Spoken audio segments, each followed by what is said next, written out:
Welcome to Kenton's videos. Enjoy the video. You begin by confirming you have a 5G-capable plan and live coverage where you are, because without that, nothing will change. Once confirmed, make sure the Moto Edge 60 Fusion runs the latest system update and carrier services, install and restart. Next, enable mobile data. Flip airplane mode on for 5 seconds, then off to force a fresh network search. This jump-starts the radio and helps the phone register on the carrier's 5G cells. Now you go into settings to tell the phone to prefer 5G.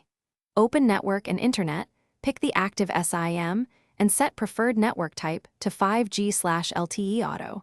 Choose 5G only if you need persistent 5G and have solid signal. Make sure APN settings are standard and no VPN is forcing traffic through old tunnels, because that can stop 5G data paths. Once done, monitor the status bar for the 5G icon. Finish by confirming the 5G icon and testing a transfer. You should see reduced latency and higher throughput. If 5G fails to appear, toggle the SIM off and back on, then reboot. This forces a full modem handshake. If that does not work, reset network settings and re-enter Wi-Fi and APN details, because corrupted entries can block registration. As a final troubleshooting tip, gather your EMA and recent signal timestamps and contact the carrier. They can check provisioning and tower side issues. Thanks for watching. Consider subscribing if we helped you.